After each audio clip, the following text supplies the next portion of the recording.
All right, guys, we're reading out of Mark 7 toward the middle. But immediately a woman whose little daughter was possessed by an unclean spirit heard of him and came and fell down at his feet. Now the woman was a Gentile, a Syrophoenician by birth, and she begged him to cast the demon out of her daughter. And he said to her, "Let the children be fed first, for it is not right to take the children's bread and throw it to the dogs." Ouch, Jesus. But she answered him, "Yes, Lord, yet even the dogs under the table eat the children's crumbs." And he said to her, "For this statement you may go your way. The demon has left your daughter." And she went home and found the child lying in bed, and the demon gone. Ouch, Jesus, harsh, much. You're a dog, you don't deserve this. Leave my presence. And the woman, okay, what I want to hone in on here is the woman was unfazed by Jesus being rude. I mean, straight up, that's rude. You don't say that to people, Jesus. And she responds with still honor in her heart. "Yes, Lord, but the dogs still eat the crumbs under the children's table." Like, man, how did she get to a place of lowliness like that? That's like inspiring. And she was just like aware of what she wanted and had no pride or arrogance or entitlement to get in the way. What a gift. Man, that woman was in a great spot. Blessed are the poor in spirit, for theirs is the kingdom of heaven. Poor in spirit, what the, right? To him who is forgiven much, no. He who is forgiven much loves much, and he who is forgiven little loves little.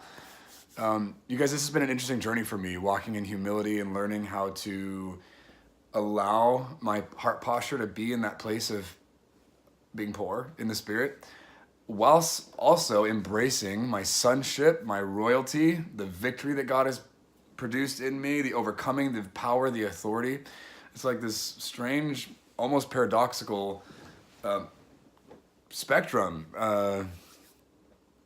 Because I used to spend a lot of time and energy focusing on my unworthiness and how much I suck and how much like I don't deserve God's love, and my focus and attention was on how big my crappiness was, and that wasn't helpful for me or anybody around me, and it wasn't honoring to the Lord. There was no trust, there was no faith, there was no love, it wasn't actual compassion.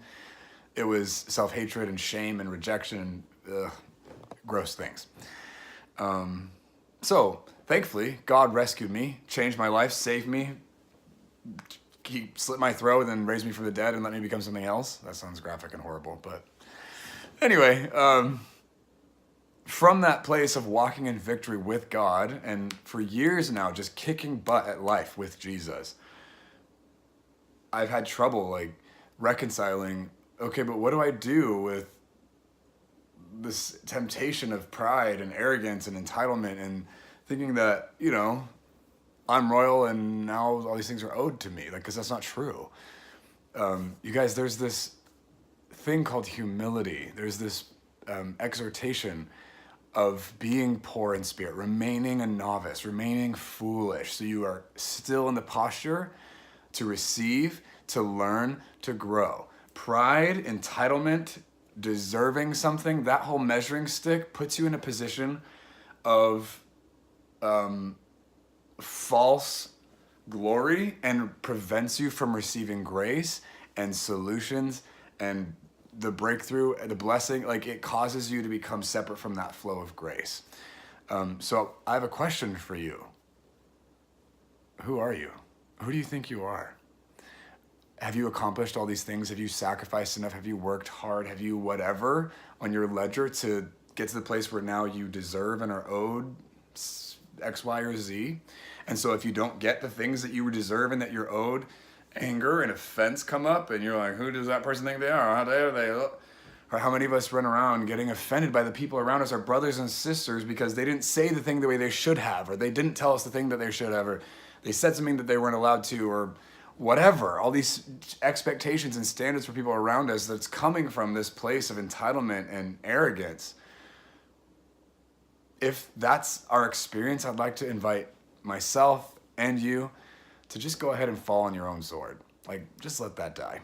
That person Jesus killed on the cross, they don't exist anymore. So let's like not go there anymore. And let's join Jesus on the floor under the kids' table. I don't know why he's down there, but he is. And it's like the most successful place for us to be. So, Yes, if you feel that thing that we won't talk about, we won't admit, but behind closed doors, that's actually there and we're processing the world from that place, I'd like to invite you to go ahead and give that up.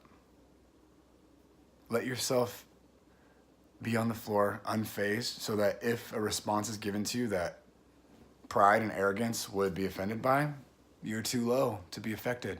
It doesn't even faze you. You don't even see it. And all you see are the goodies.